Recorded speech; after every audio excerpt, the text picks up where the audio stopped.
저는 여러분들과 매일 새벽 묵상하고 있는 이 에스겔서를 살펴보고자 하는데요, 에스겔서의 주제를 한 줄로 요약을 하자면 하나님은 심판하시나 회복하시는 분이다라는 겁니다. 그래서 에스겔을 묵상할 때에 처음엔 심판에 대한 메시지가 계속 나오지만 결국에는 하나님이 회복하기 위해서 심판하셨다라는 겁니다.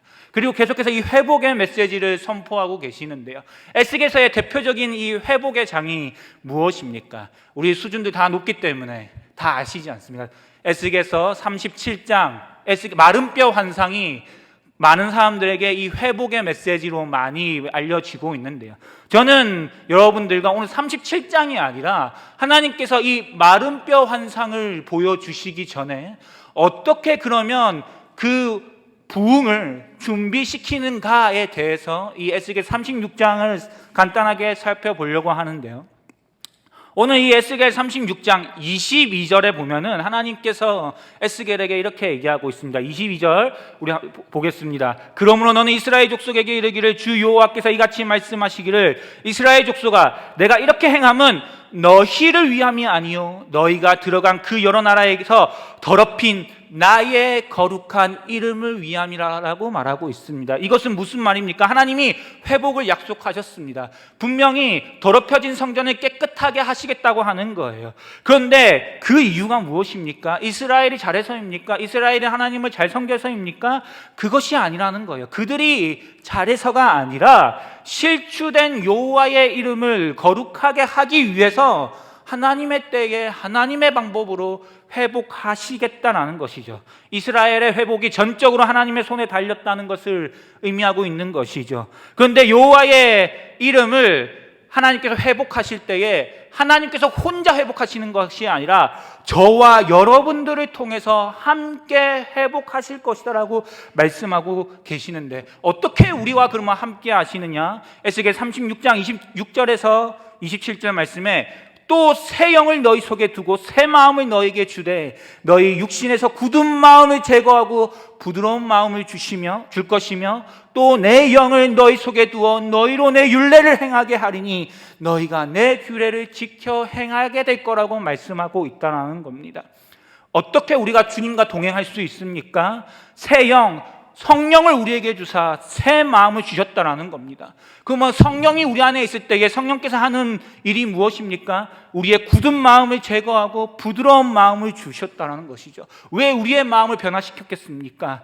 하나님을 떠났던 백성들이 다시 하나님을 사랑하고 하나님의 말씀을 따라 순종하게 하기 위해서 성령을 보내줘서 우리의 마음의 기경을 시작하신다는 것이죠. 그런데 여기서 더 놀라운 것이 무엇인지 아십니까? 제가 오늘 빨리 본론으로 넘어간다고 이야기했는데, 오늘 본문 에스겔서 36장 37절입니다. 다시 한번 보시면 하나님께서 회복을 선포하실 때에 뭐라고 얘기하면 후반절에 이렇게 얘기하고 있잖아요. 내게 구하여야 할지라 내가 그들의 수요를 양떼같이 많아지게 하되 라고 말씀하셨다는 거예요.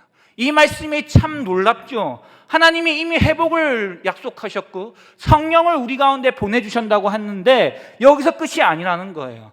뭐라고 얘기하냐면 너희가 내게 구하여야 할지라 라고 약속하셨다는 것입니다.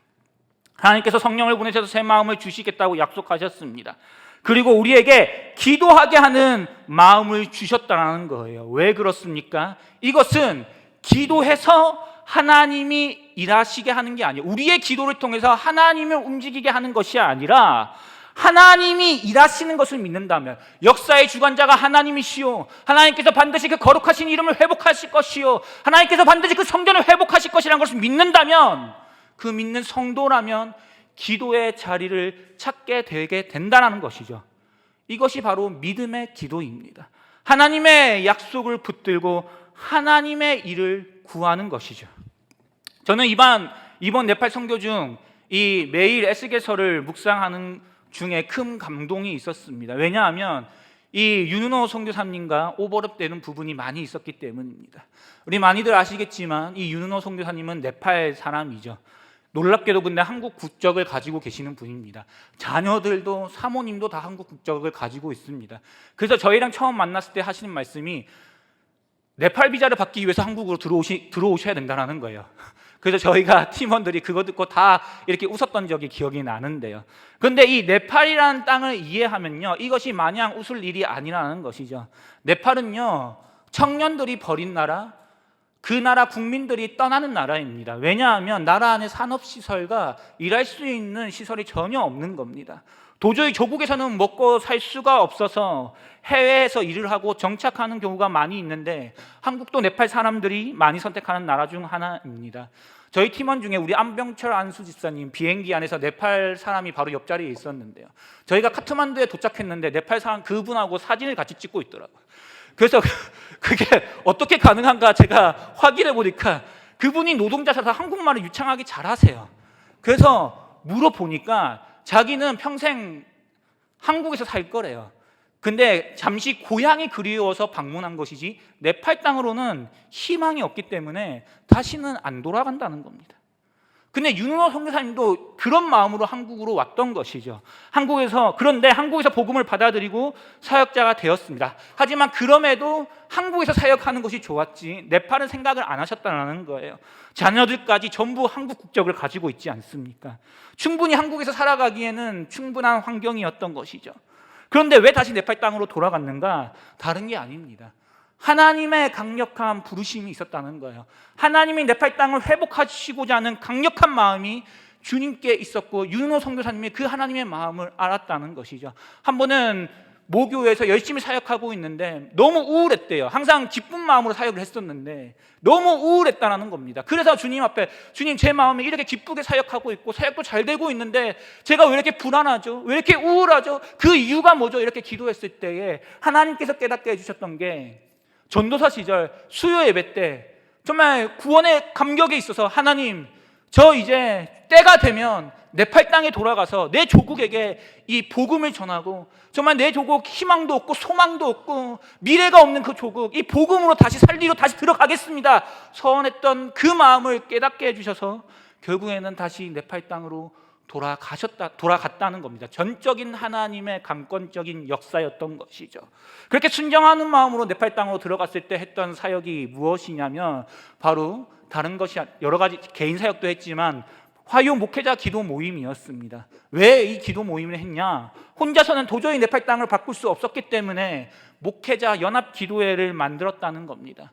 처음에는 이들을 모으기가 쉽지 않았습니다. 여러분은 다 알잖아요. 우리 뭐 하자, 모이자 하면 얼마나 힘듭니까? 그 깃발 꽂고 가는 사람 정말 열심히 헌신하고 희생하고 섬겨도 모일까 말까인데, 네팔 사람들도 마찬가지입니다. 처음엔 너무 쉽지 않았지만 이제는 이게 시간이 지나면서 매주 화요일 아침 80명이 모여서 이 조국을 위해서 기도하는 모임이 되었습니다. 저희 성기팀은 이 어린이 사역뿐 아니라 이 현지 목회자들의 가정을 신방하고 식사 대접하는 사역을 했었는데요, 총 7교회를 신방하고 방문했습니다. 그 중에 먼저 일단 바르마르 교회를 짧게 소개를 하면, 지금 보시는 이 교회는 바르마르 교회인데 이 교회가 세워지게 된 것도 참 은혜가 있습니다. 윤은호 선교사님께서 이 잠마르라는 사역자에게 한국의 한 장로님, 자신도 잘 모르던 한국의 한 장로님을 연결시켜 주면서 이 장로님을 통해서 한 3천만 원 상당의 교회가 세워졌다라는 것입니다. 자기 개인 사역도 분명히 중요하고 채워져야 될 것들이 많은데, 지금 다른 목회자의 교회를 짓기 위해서 한국의 장로님들을 소개하고 교회가 세워졌고, 이곳에는 약 70명의 성도들이 찾아오고 있다고 합니다. 바르마르 교회뿐만 아니라 이 새생명 교회 또한, 이 프로따 목사님 또한 동일한 장로님을 소개시켜 주면서 이 네팔 포카라 땅에, 이분이 굉장히 젊은 사역자인데 청년들을 살리고자 하는 비전이 분명하신데 이 포카라 땅에 교회를 세우셨습니다. 그리고 저희 팀의 마지막 사역은 목회자 세미나 식사 섬김이었습니다. 식사 세미나 장소에 300명 규모 목회하는 현지 목사님을 초청하며 50개 교회 교회들이 연합해서 한 네팔의 유명한 목회자를 초청해서 세미나를 듣고 선물을 준비하고 식사를 대접하는 시간을 가졌습니다. 물론 윤은호 선교사님께서는 개인 사역 또한 다음 세대를 살리고 정말 자신의 교회를 가꾸는 것 또한 성실히 감당하셨습니다. 함로교회를 보시면, 저는 송교를 가면서 저 강대상이 지금 저희 교회에서 후원으로 구입한 강대상인데요, 다음으로 넘겨주시면 보시면 아시겠지만 지금은 좀 조명이 잘 안 나오는데 나중에 영상을 볼 때 조명이 나오겠지만 저는 성교지 가면서 조명이 그렇게 화려한 교회는 처음 봤습니다.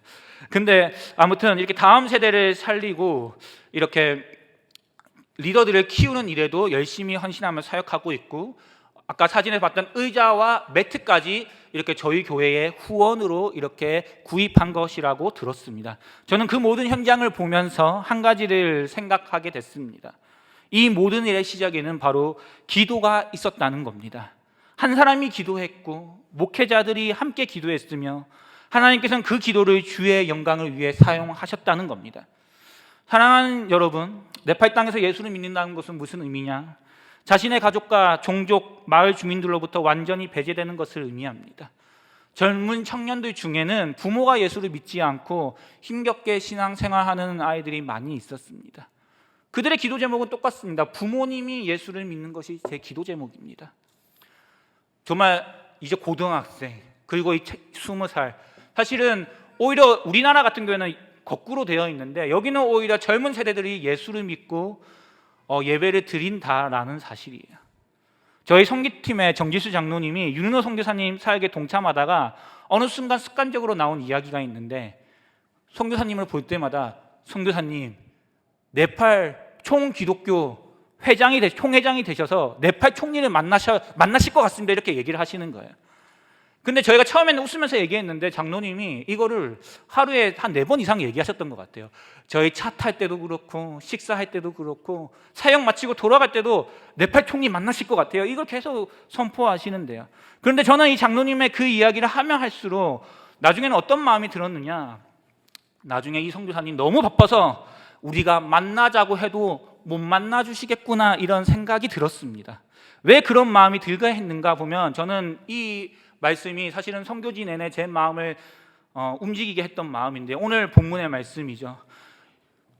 보시면 주 여호와께서 이같이 말씀하셨느니라. 그래도 그 다음에 뭐라고 얘기합니까? 이스라엘 족속이 이같이 자기들에게 이루어 주기를 내게 구하여야 할지라라고 분명히 성경이 이야기합니다. 사랑하는 여러분, 지금 누가 구하고 있습니까? 혼자 하나님 앞에 기도하고 있습니까? 어떤 단수의 존재입니까? 아니죠. 이스라엘 족속들이 하나님 앞에 진정한 부흥과 회복을 구할 때에 주님께서 수많은 양떼들을 많이 보내주시고 회복시켜 주신다라는 거예요. 저는 이 말씀을 아침에 볼 때에 정말 총리를 만날지도 모르겠다, 아니면 총리를 만나지 못할지라도 하나님께서는 목회자 기도 모임을 통해서 하나님의 거룩하신 이름을 이 땅 가운데 회복하시겠다는 확신이 들었습니다. 사랑하는 여러분, 무엇을 위해 간구하며 기도하고 계십니까? 여러분들 노후 준비를 위해 기도하십니까? 자녀들에게 아니면 하나라도 더 남겨줘서 평안한 생활을 위해 기도하고 계십니까? 하나님께서는 자신의 거룩한 이름을 열방에 비추라고 말씀하고 계시는데, 세상의 문화와 즐거움이 우리의 마음을 때로는 굳어버리게 하는 것은 아닌지 모르겠습니다. 제가 사모아 아이가 잠시 전주 장인댁에 이렇게 있어가지고 제가 이때다 싶어서 했던 게 뭐냐면, CT7의 아이맥스 오디세이를 바로 예매해서 보러 갔는데요. 제가 영화를 마지막 한 20분 장면을 보는데 가슴이 웅장해지더라고요. 여러분, 좋은 것을 누리는 것이 나쁘다는 이야기가 아니에요. 하나님께서 주신 삶의 즐거움도 우리가 누릴 수 있어요. 그런데 문제는 좋은 것이 너무 커져서 하나님이 일이 작아질 때가 있고, 그 좋은 것 때문에 우리가 하나님의 일들이 흐릿해지며 보지 못할 때가 있다는 겁니다. 세상의 즐거움이 우리의 마음을 가득 채우면 하나님의 나라가 우리의 관심에서 사라지게 된다는 거예요. 그래서 성경은 우리 마음에 성령을 보내주시겠다고 약속하셨는데, 그 성령이 우리에게 하시는 일들이 뭐냐면 사도행전 1장 8절 말씀이죠. 우리 한번 다 같이 읽어보겠습니다. 시작. 오직 성령이 너희에게 임하시면 너희가 권능을 받고 예루살렘과 온 유대와 사마리아와 땅 끝까지 이르러 내 증인이 되리라 하시라. 할렐루야. 성령께서 우리에게 오셨습니다. 왜 오셨습니까? 우리만 잘 먹고 잘 살라고 오셨습니까? 아니에요. 땅끝까지 복음을 전하기 위해 오셨다는 거예요. 에스겔에서 약속하신 그 새 마음의 역사가 그리스도 안에서 성령을 통해 우리 가운데 계속돼서 진행되고 있는 줄로 믿습니다. 그렇기 때문에 우리가 이 영혼 행사가 정말 은혜 가운데 잘 마무리되었다고 해서 끝이 아닌 것이죠. 계속 모여서 함께 주님 앞에 주님의 거룩하신 이름이 비춰질 수 있도록 강구해야 된다는 거예요. 우리 내일부터 종교인 성경 통독이 시작됩니다. 아직 신청하지 않으신 분들이 있다고 한다면 지금 하십시오. 끝까지 일하시는 하나님의 말씀을 붙들고 그 음성을 듣고 함께 모여 기도할 때에 이미 일하시고 계시는 주님의 놀라우신 은혜를 경험하게 될 줄로 믿습니다. 다음 주 선교사 파송 예배가 있고 연세원 오해진 선교사 동행 기도회가 시작될 텐데요. 함께 모여주시고 기도해 주십시오. 하나님께서 분명히 주의 나라와 의를 위해 함께 모여서 주님 앞에 간구하는 자들에게 놀라우신 주님의 은혜와 주님의 영광을 보여주실 줄로 믿습니다.